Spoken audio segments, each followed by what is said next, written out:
당신은 안전합니다 라는 제목으로 말씀을 나누겠습니다. 어떤 동물원에 큰 동물원을 지어놓고 그 안에 여러 가지 구색의 동물들을 준비해 놓았습니다. 그런데 이 동물원은 이 세상에서 없는 동물 없이 다 모든 동물을 다 갖추어 놓고 있습니다. 이것이 그 동물원의 자랑거리예요. 그런데 이 동물이 그 중에 하나 고릴라가 어느 날 갑자기 죽어버렸습니다. 그래서 이 주인이 이 동물원에 구색이 빠지면 안 되잖아요. 그래서 고릴라를 어떻게 할까 그러다가 사람을 하나 고용해서 고릴라를 옷을 입혔습니다. 그런데 이 알바생이 고릴라 행세를 어떻게 하는지 잘 몰라서 어떻게 그 첫날 사자우리로 떨어져 버렸습니다. 사자가 다가오는 것을 보고 이 고릴라 행세를 하고 있던 알바생이 두려워가지고 이제 죽었구나 하면서 사람 살려 그러면서 소리를 지르는데 사자가 달아와가지고 조용히 해. 떠들면 우리 둘 다 잘려. 고릴라 행세를 하지 못하면 잘리는 거죠. 오늘 본문에 바리새인들이 예수님이 바리새인들과 갈등을 하고 있습니다. 예수님께서 이 바리새인의 집에 초청을 받아 점심 식사를 함께 하려고 하시는데 잡수시기 전에 손을 씻지 않았어요. 그것이 문제가 돼서 예수님과 갈등이 되었습니다. 이 바리새인이 정작 예수님의 그 손을 씻지 않은 행위를 문제 삼은 것은 이것이 어떤 위생과 관련된 문제가 아니라 유대인들의 정결 예법에 맞지 않는다는 것입니다. 그러니까 위생의 개념과는 상관이 없는 것입니다. 이 사람들이 예수님 앞에 나타내고자 하는 것, 사람들 앞에 나타내고자 하는 것은 자기들이 가장 경건한 사람들이라고 하는 것을, 율법을 가장 잘 지키는 사람이라고 하는 것을 나타내 보이고자 하는 것이에요. 그런데 이 사람들의 마음속에는 한 가지 두려움이 있는 것입니다. 사람들 앞에 우리가 높임을 받아야 하는데, 사람들에게 우리가 무시를 당하면 안 되는데, 그런 두려움이 있는 거예요. 그럴수록 점점 더 자기 자신을 감추게 되죠. 그래서 이 사람들은 율법 준수라고 하는 그 행위 규범 뒤에 숨어버린 것입니다. 그렇게 함으로써 우리는 가장 경건하다 하는 것을 하나님 앞에 인정받는 것보다 더 중요한 것은 사람 앞에 인정받는 것이었기 때문에 그들은 그 두려움 가운데 살고 있었던 거예요. 어떻게 보면 가장 근엄해 보이고 가장 무서워 보이고 가장 경건해 보이지만 이 사람들은 두려움 속에 살고 있었던 사람입니다. 고릴라 알바생이 그 고릴라가 아니고 사람이라고 하는 것을 들통나는 순간 잘리는 거죠. 오늘 우리도 이 바리새인들처럼 내가 경건하지 않다고 하는 것이 들통난다 그러면은 나는 사람들에게 무시를 당할 거야, 창피를 당할 거야, 그런 생각을 가지고 있으면 우리의 신앙이 성장할 수가 없습니다. 온전한 사람이 학교를 다닐 필요가 어디 있습니까? 부족한 것을 보충하기 위해서 학교를 다니는 거죠. 온전한 사람에게 무슨 스승이 필요하겠습니까? 그 부족한 것을 가르쳐 줄 수 있는 스승이 필요한 것이고 부모가 필요한 거죠. 그래서 사춘기 때 갈등이 부모와 심각하게 일어나는 것입니다. 나는 이제 엄마보다 아빠보다 키가 더 커졌기 때문에 더 이상 배울 게 없다. 우리 집에서 내가 제일 키가 큰데, 그렇게 생각하면 더 이상 배울 게 없는 거예요. 부모와의 갈등이 거기에서부터 시작되는 것입니다. 이렇게 해야 된다, 저렇게 해야 된다 하는 부모의 조언이 귀에 들어오지 않는 것입니다. 그러므로 진짜 좋은 스승이란 어떤 사람이냐? 진짜 좋은 스승은 좋은 학교를 나오고 지식이 많은 사람이 좋은 스승이 될 수 있는 게 아니에요. 지식도 물론 전제 조건이기는 합니다만은 좋은 스승이 되기 위해서는 내가 가르쳐야 하는 그 학생에 대해서 잘 알아야 합니다. 그 학생이 어떤 약점을 가지고 있는지, 정말 세상에서 제일 똑똑한 척은 하고 있는데 그 사람이 어떤 것을 모르고 있는지에 대해서 분명히 그 스승은 알고 있어야 돼요. 그래서 2002년 월드컵 때 우리나라는 정말 축구에 있어서는 세계 최고의 스승을 가졌었지요. 히딩크라고 하는 사람이 사실 축구 감독의 반열에서 최고 수준은 아니었을 거예요. 분명합니다. 그 사람보다 훨씬 더 최고 수준의 축구 감독들은 얼마든지 더 있었어요. 그런데 우리나라 대표팀의 약점을 잘 알고 그 기초 체력을 먼저 보강해야 되겠구나. 그리고 수평적인 의사소통이 활발해져야 되겠구나. 그런 약점들을 알고 그것을 보강해 주었을 때 우리나라는 역대 최고의 성적을 거둘 수가 있었던 것입니다. 예수님은 바리새인들의 식사 초대에 응하셨어요. 왜 가셨을까? 이미 앞에서부터 5장에서부터 보면 예수님은 바리새인들과 사이가 안 좋은데 왜 사이가 안 좋은 사람이 식사를 초대했는데 거길 가셨을까? 얼마나 밥 먹으면서 불편할 것을 잘 아시면서 왜 가셨을까? 그들에게 가르쳐 주어야 할 것이 있기 때문에 가신 거예요. 예수님은 왜 그 집에 가서 식사하시면서 손을 안 씻으셨을까? 분명히 유대인들, 예수님도 유대인이기 때문에 식사하기 전에 정결 예법에 따라 손을 씻는 신용이라도 하는 것이 그들에게 손님으로서 적절한 행동인데 그것에 대해서 예수님은 왜 기본적인 행동을 하지 않으셔서 바리새인 그 호스트의 미움을 아예 첫 만남에서부터 눈밖에 나셨을까? 의도적으로 예수님이 도발하신 거예요. 예수님은 안식일 문제 가지고도 바리새인들과 많이 부딪히셨죠. 고치나 안 고치나 봐야지. 그러면서 바리새인들이 보고 있는 것을 알면서도 그 사람을 가운데로 나오게 해가지고 거기에서 내 죄 사함을 받았느니라 뭐 이렇게 말씀하시고 이렇게 고치시는 문제들을 보면 예수님은 바리새인들이 가지고 있었던 종교적 교만을 깨뜨리기 위해서 의도적으로 도발하셨다고 하는 것을 우리는 복음서를 통해서 분명히 알 수가 있어요. 예수님은 바리새인들의 정결법이 잘못된 것임을, 정결법 자체가 잘못된 것은 아니지만 겉을 깨끗이 하면서 속은 다듬지 않는 것에 대하여, 속은 씻지 않는 것에 대하여 예수님께서는 지적해 주기를 원하시는 거예요. 그래서 예수님은 여기서 설거지의 기본을 말씀하시죠. 그릇이나 잔을 겉은 깨끗이 닦으면서 왜 속은 지저분하게 가지고 있느냐? 깨끗해 보이죠? 그런데 그 속에 무엇이 있는지 여러분들에게는 보일 리가 없잖아요. 바리새인들이 중시하는 것은 내면보다 외면이었던 거예요. 예수님은 성경의 중심적으로 흐르는 하나님의 성품은 하나님은 중심을 보시는 분이다.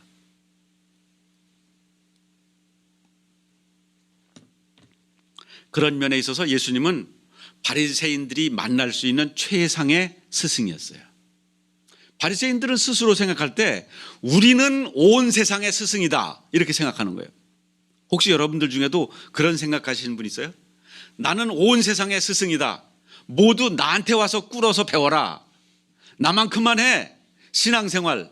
그러면은 아무 문제 없어.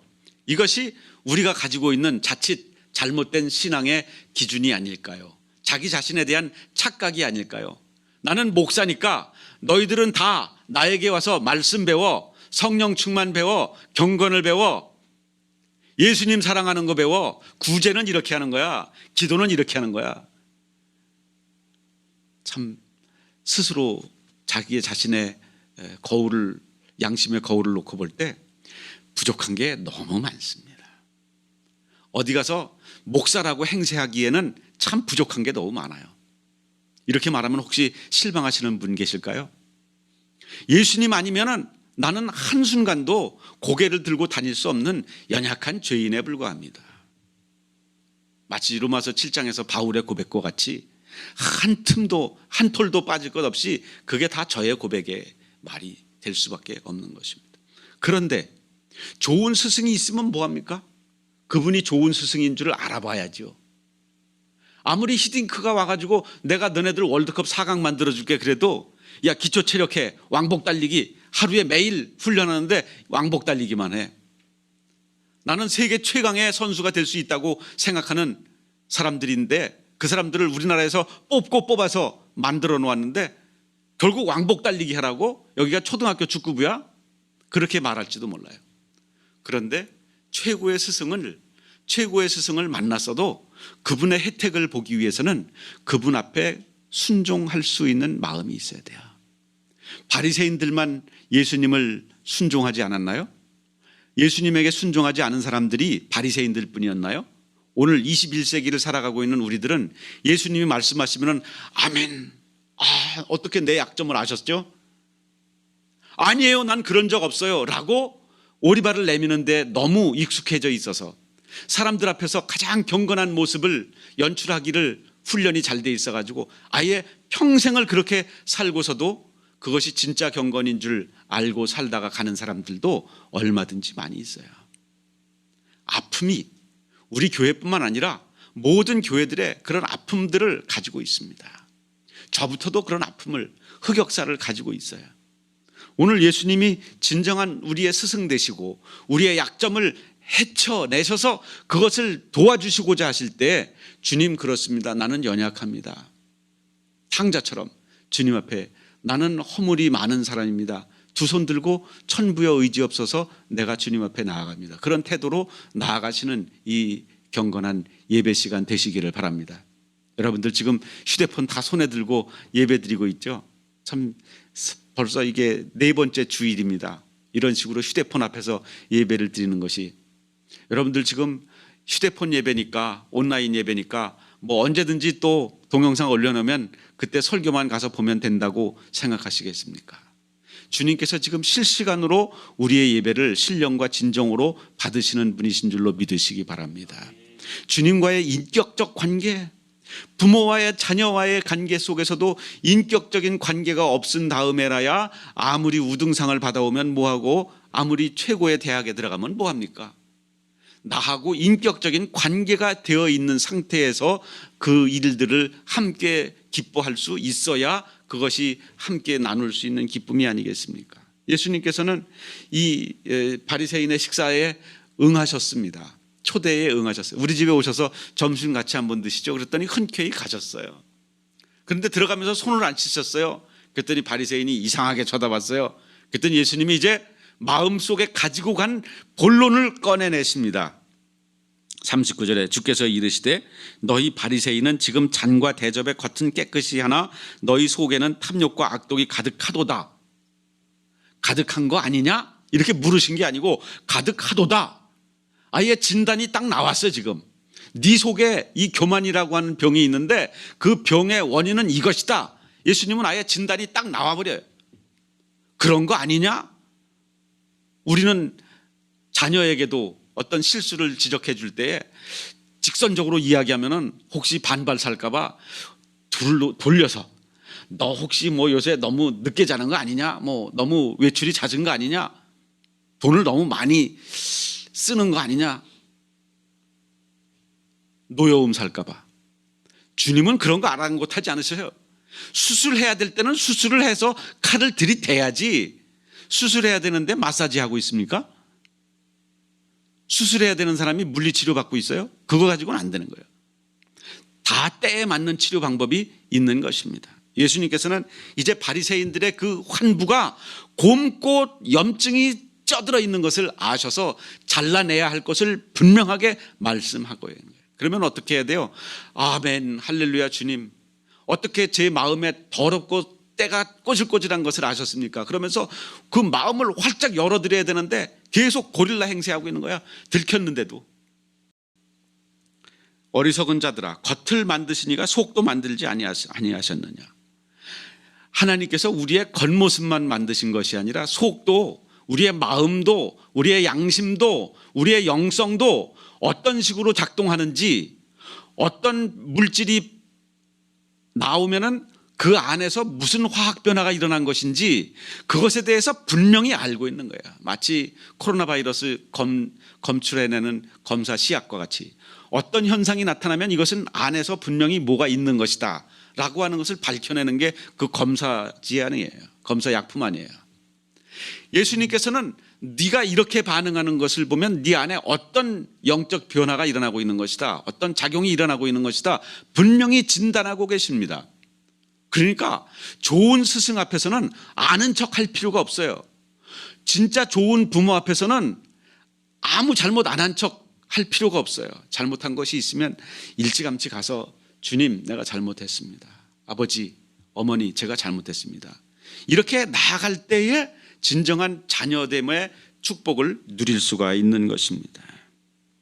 41절에 그러나 그 안에 있는 것으로 구제하라. 그리하면 모든 것이 너희에게 깨끗하리라. 여기서 뜬금없이 웬 구제 얘기가 나오나, 여기서 구제라고 하는 것은 그 수사법에서 제유법이라고 하는 것이 있어요.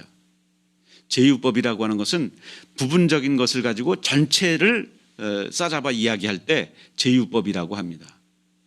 이것은 구제라고 하는 그 작은 행실, 이걸 가지고 경건이라고 하는 신앙생활이라고 하는 전체를 이야기하려고 하시는 것입니다. 네 안에 있는 것으로 구제를 해라. 겉에 있는 거 가지고 구제를 하지 말고. 겉에 있는 게 뭐예요? 돈으로만 구제를 해. 그냥 자동이체만 걸어놔. 그러면 나는 자동이체가 되는지도 모르고 있어. 또는 사람들 앞에 보이는 대로 많은 사람들이 있을 때 봉투 꺼내서 이거 받아라 라고 전달하는 거. 모날 못이 어디로 모여라 그래가지고 그 받는 사람들의 수치도 생각 않고 그냥 그런 식으로 구제하는 거. 그 사람의 형편보다는, 받는 사람의 입장보다는 주는 사람의 자랑거리를 먼저 홍보하고 싶은 그런 마음. 이것이 바리새인들의 방식의 구제 활동이었고, 그것이 그들의 경건 생활이었던 것이고 그들의 신앙 생활이었던 거야. 우리는 거기에 익숙해져서 무지한 이스라엘 백성들처럼 예수님의 말씀처럼 중심을 관리하는 신앙보다 그 겉으로, 외모로, 위선으로 자신의 경건을 자랑하는 사람들에게 속아서 신앙생활을 그들을 따라가는 사람들이 얼마나 많은지 몰라요. 내면보다는 외면을 중시하는 사람들을 따라가는 사람들이 훨씬 더 많아요. 어떤 사람이 성화를 하나 페이스북에 올려놓은 걸 봤는데, 커다란 구렁텅이가 있고 거기를 건너가는 십자가가 있더라고요. 그런데 십자가로 걸어가는 사람들이 천국으로 그 강을 건너가고, 십자가가 아닌 그 강 옆으로 해서 결국은 그 지옥 구렁텅이로 떨어지는 사람들이 있더라고요. 그런데 그 그림을 잘못 그렸어요.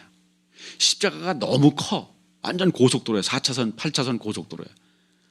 그렇게 그 십자가가 훨씬 더 커 보이면은 십자가의 길로 안 갈 사람이 어디 있어요?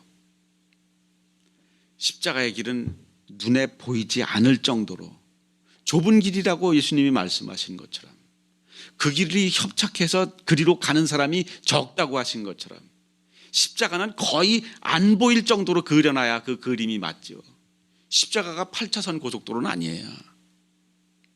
바리새인을 따라가는 사람들이 8차선, 10차선 고속도로고, 십자가를 따라가는 사람들은 아주 작은 사람들, 예수님을 따라가는 사람들은 정말 못난 것처럼 보이는, 자기가 하나를 가지고 있으면서도 10개, 100개 가지고 있다고 홍보를 해야 사람들에게 인정을 받고 박수를 받고 시장 어귀에서 문안을 받고 그러는데, 그렇게 하지 않고 10가지를 가지고 있으면서도 하나도 자랑하지 못하는, 그저 이것조차도 내 것이 아니기 때문에, 주님 주신 거기 때문에 이러면서 겸손하게 사는 사람들은 어디 가서도 말할 기회도 오지 않아요.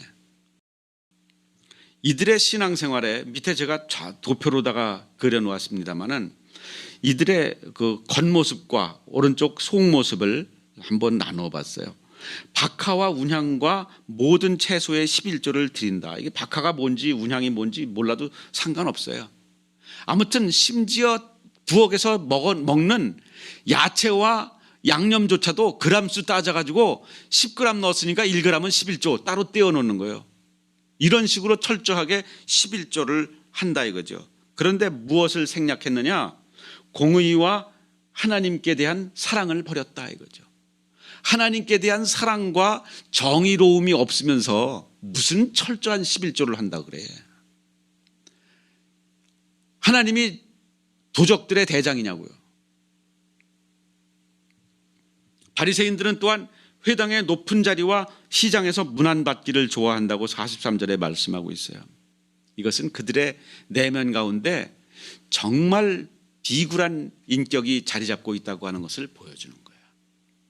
사람들에게 인사를 받지 못하면은 이 사람들은 당장 무슨 생각을 하냐면은 이 사람들이 나를 무시하네, 이렇게.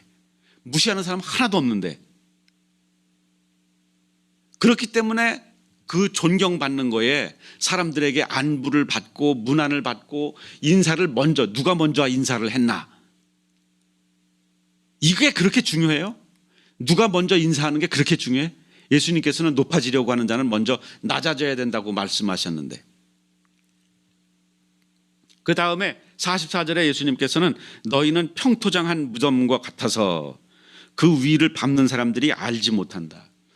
이 무덤이라고 하는 것은 주검이 있는 곳이기 때문에 유대인들의 율법은 주검을 만지거나 가까이 하면 부정을 타서 그것에 대한 또 정결 예식을 통과해야 돼요. 그렇기 때문에 굉장히 피하는 거거든요. 그런데 이 바리새인들은 무덤은 무덤인데 아주 평토장해 놓은 그 위에 잔디 깔아놓고 석회를 발라놨기 때문에 그 속에 썩은 시체가 있는지 아무도 몰라요. 그렇기 때문에 사람들에게 위험 표지판도 없이 사람들이 가까이하여 더럽혀지는, 그들을 가까이 하는 사람들마다 진정한 경건을 배우는 것이 아니라 썩어 빠진 경건을 배워요. 겉모양만 가꾸는 것을 배워요. 그래서 예수님께서는 그들이 겉모습 위선을 평토장한 무덤이라고 말씀하신 거예요. 그 다음에 46절에 보면 자기 어려운 짐을 사람에게 지우고 한 손가락도 이 짐에 대지 않는다. 이들이 부과한 어려운 짐이라고 하는 것은 율법의 규정들이에요. 이런 식으로 신앙생활해야 된다고, 이것이 율법이라고 가르쳐 놓고 나서 자기네들은 그걸 다 지키지 않아요. 왜냐하면 자기네들은 그 면책 조항을 또 만들어 가지고 자기네들끼리만 그 면책 조항을 따라가는 거예요. 그래서 제가 한 가지 예를 성경에서 드러났어요. 참고 구절 밑에서 두 번째 보면은 마가복음 7장 9절에 밑에 보면은 밑줄 친 부분 11절, 너희는 이르되 사람이 아버지에게나 어머니에게나 말하기를 내가 드려 유익하게 할 것이 고르반 곧 하나님께 드림이 되었다고만 하면 그만이라. 효도를 해야 되는데, 부모님을 봉양해야 되는데 다른 형제들에게 그것을 떠넘기기 위해서 내 재산을 다 하나님 명의로 옮겨놔 버렸어요. 소유권을 하나님 이렇게 해놨어.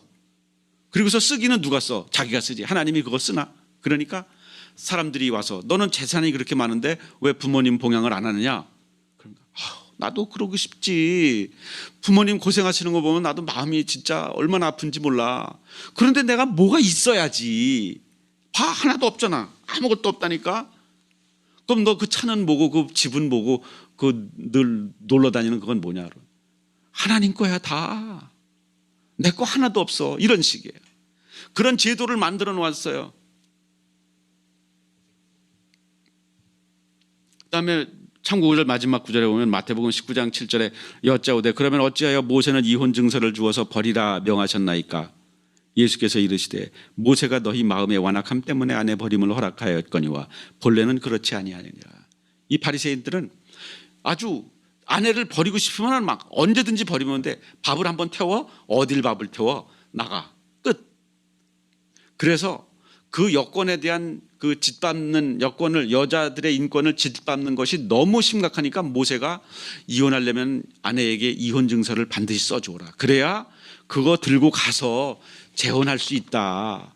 이거 없으면은 누구의 아내인 것이라고밖에 인정받을 수 없으니까 재혼을 못한다. 그래서 이혼 증서를 써주라는 거예요. 그러니까 바리새인들은 어떻게 했냐면 남발해 이혼 증서를 써줄게 나가 이거예요. 그러니 이것이 율법을 지키는 것입니까? 이건 율법을 변개한 거죠. 계약한 것입니다.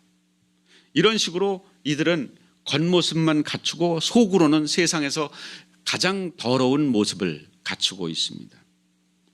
그 다음에 47절에 보면 이들이 하는 짓이 뭐냐면은 화 있을진저 너희는 선지자들의 무덤을 만드는도다. 그들을 죽인 자도 너희 조상들이로다.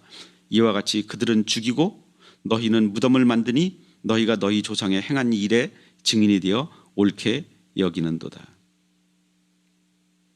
그러니까 바리새인들에게 진정한 선지자는 죽은 선지자예요. 살아있는 선지자는 죽이고 죽은 선지자의 무덤은 가꾸어주고. 그래서 예수님이 이들에게 미움을 당하시고 십자가에 달려 죽임을 당하셨죠.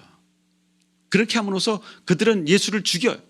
살아있으면 죽이고 죽은 선지자에 대해서는 이게 예레미야의 묘래, 이게 이사야의 묘래, 아니 우리 조상들이 참 너무했지, 이렇게 훌륭하신 선지자를 어떻게 죽일 수 있었단 말인가.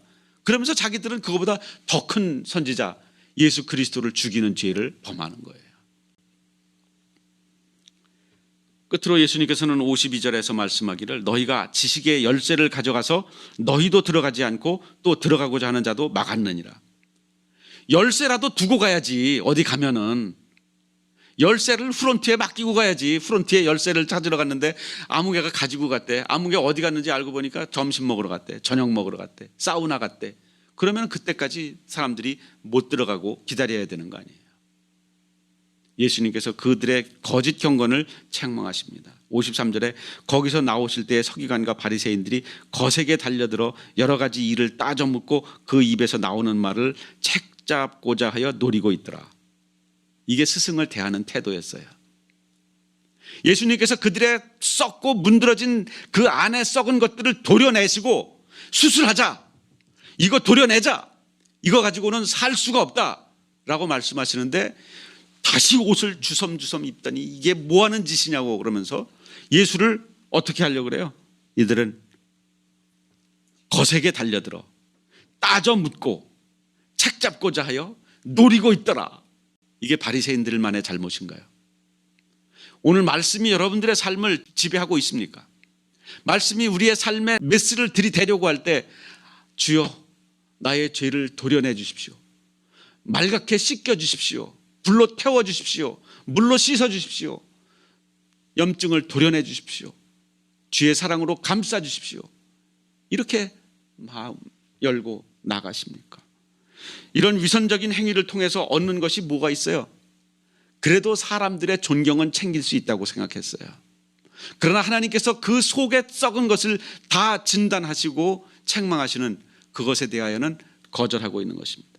하나님의 평가보다는 사람의 평가에 더 관심을 가지는 것이 이들의 마음이었던 것입니다. 예수님께서는 회개하고 나를 믿어라. 내가 길이요 진리요 생명이니 나로 말미암지 않고는 아버지께로 올 자가 없느니라. 요한복음 14장 6절에서 말씀하셨습니다. 그럼에도 불구하고 그들은 53절에 거세게 달려들어 따져 묻고 책 잡고자 하여 노리고 있더라. 이게 스승을 대하는 태도예요. 세계 최상의 스승, 바리새인들에게 이런 것을 지적할 수 있는 권세자가 이 세상에 어디 있습니까? 그들이 인정할 수 있는 권위자가 어디 있습니까? 그분이 오셔서 잘못을 지적하는데도 불구하고 그들은 그 기회를 날려버리고 말았습니다. 오늘날 바리새인이라고 하는 종교 집단은 없습니다. 그들은 사라지고 없어요. 그런데 그들의 영적인 오류와 그들의 잘못된 행동은, 그들의 습관은 여전히 우리의 삶에 남아있지 않습니까? 문자적인 신앙생활에는 철저했지만 말씀을 지킨다고 하는 그 이론 신앙에 있어서는 최상이었지만, 가장 강력했지만 하나님의 정의에 대하여, 하나님의 인애에 대하여는 조금도 그들의 삶에 1인치도 들어갈 수 없는 아주 척박한 광야와 같은 마음을 가진 사람들이었습니다. 그들은 지식의 열쇠를, 하나님의 말씀은 내가 제일 잘할 걸, 나보다 성경 잘하는 사람 있으면 나와보라고 해. 그 지식을 자랑하지만 자기는 그것을 가지고만 있지 사용은 하지 않아요. 열쇠를 가지고 있으면 천국문을 열고 들어가야지요. 들어가지 않고 딱 잠궈 놓고 나서 외출해 버리셨어요. 어디 갔는지 아무도 못 찾아요. 그러니 아무도 못 들어가지요. 말씀을 깨달은 사람은 문을 잠궈 놓고 외출했고, 말씀을 사모하여 알고자 하는 자는 잠겨 있어서 알 수 없는 이런 어려운 시절을 만들어 버리는 것입니다. 그러므로 바리새인의 전통을 만나면 예수를 만날 수 없습니다. 바리새인의 전통, 겉모습 가꾸는 위선적인 신앙, 외식적인 신앙을 가지고 있으면 절대로 예수님을 만날 수 없습니다. 그런 면에 있어서 아침에 깊이 잠에서 깨어나기 전에 이 말씀을 머릿속에 떠올렸을 때 내 안에 한 어린아이가 떨고 있는 것을 보았습니다. 어디 가서 무시당할까 봐. 너 목사라며. 목사가 그것도 몰라. 너 목사라며. 너 예수 믿는다며. 근데 겨우 그렇게밖에 못해. 그것을 들킬까 봐 사람들 앞에 전전긍긍하고 있는 미련한 나의 모습을 봅니다. 여러분들은 어떠십니까? 정말 사람들 앞에 내가 있는 모습 그대로 드러나면 사람들이 나를 정말 형편없는 사람이네, 별거 아니네, 대단한 사람인 줄 알았는데 그럴까 봐 두렵습니까? 그러면 예수님께서 이제 나와 함께 가자, 나와 함께 기도하자, 나와 함께 묵상하자, 나와 함께 하나님 원하시는 길로 가자, 하나님의 뜻을 성취하는 길로 가자라고 말씀하실 때, 아니요, 나는 그냥 한 척만 하면 돼요. 나는 변장술이 뛰어나가지고요, 사람들이 나만 보면 다 존경해요. 그러니까 나는 나중에 시간 되면 은퇴하고 나서 충분히 그것은 따라가 잡을 수 있으니까 걱정하지 마시고 주님 거기 계십시오. 이런 신앙생활하고 있지 않습니까? 그저 한 척, 아닌 척, 먹은 척, 안 먹은 척, 예배드린 척, 기도한 척, 말씀 읽은 척, 잘 아는 척, 가진 척, 고상한 척, 얼마나 고생이 많습니까? 그래서 내 안에 전전긍긍하고 있는 이 어린 영혼이 있습니다. 여러분, 이제 주님 앞에 이 바리새인들처럼 그 거짓된 헛된 경건이 다 드러나 버려요. N번방 회원, 박사방 회원 드러나듯이 내 안에 더럽고 추잡한 것이 주님 앞에 드러날 때 그것을 지퍼를 다시 챙겨 올리려고 노력하지 말고 주님 수술해 주십시오. 주님의 수술대에 누우시기를 바랍니다. 실수가 드러날까 봐 전전긍긍하지 말아요. 예수님이라고 하는 최고의 스승을 만났으면서도 그분 앞에서 자기의 부족함을 드러내지 못하는 우리의 내면의 모습들을 오늘 내어 놓으시기를 부탁드립니다. 여러분, 이제 들키면 어떻습니까? 부족하면 부족한 대로 인정하면 그만입니다. 그러면 하나님께서 부족한 것들을 채워주실 것입니다. 꾸밀 것도 없고 또 안 꾸밀 것도 없고. 어떤 젊은 부부가 이사를 갔습니다. 그런데 아침 식사를 하면서 창밖을 내다보니까 앞집에 누가 나와서 빨래를 넣었는데 보니까 빨래가 지저분해. 그래가지고 이 새로 이사 온 새댁이 여보, 저 여자 빨래 넣는 거 봐. 빨래가 저렇게 지저분해. 빨래하는 실력이 저거밖에 안 돼. 그 다음날 보니까 또 빨래를 널어. 또 보니까 식사를 하다가 또 창밖을 내다보니까 빨래가 또 지저분해 보여. 그래서 저 집은 세탁기가 안 좋은가? 세제가 안 좋은가? 그렇게 한 달이나 거의 매일 창밖을 내다보면서 그 옆집 여자 빨래 잘 못한다는 것을 흉보고 있었어요. 그런데 어느 날 보니까 빨래가 백옥처럼 하얀 거예요. 그래서 남편을 보면서 여보 봐봐, 저 여자 한 달 전에는 빨래가 더럽더니 오늘 보니까 빨래가 저렇게 깨끗해졌네. 세탁기를 바꿨나? 세제를 새로운 것을 바꿨나? 남편이 대답합니다. 아니, 우리 집 창문을 내가 닦았어. 여러분, 내 마음의 창문이 더럽혀지면 이 세상 모든 게 다 더러워 보이는 거예요. 그런데 내가 창문을 닦으면 그 모든 것이 감사거리이고 그 모든 것이 은혜이고 하나님의 사랑인 것을 보게 될 것입니다. 참고 구절 디도서 1장 15절 첫 구절에 나오죠. 깨끗한 자에게는 모든 것이 깨끗하나 더럽고 믿지 아니하는 자들에게는 아무것도 깨끗한 것이 없고 오직 그들의 마음과 양심이 더러운지라. 하나님께서 우리의 마음에 더러운 것을 다 알고 계시는데 하나님 앞에서 씌워할 거 뭐 있습니까? 최고의 스승이신 예수님께서 우리의 환부를 도려내자고 말씀하시는데 그분 앞에서 거절할 게 뭐가 있습니까? 그분 앞에서 가면 쓸 게 뭐가 있습니까? 오늘 주님 앞에 정말 참 좋은 스승을 만났으면서도 그 은혜를 누리지 못한 바리새인의 모습을 봅니다. 이제 이 바리새인의 길을 가지 아니하도록 주님의 길을 함께 따라가는 우리 선한교회 성도님들 다 되시기를 간절히 바랍니다.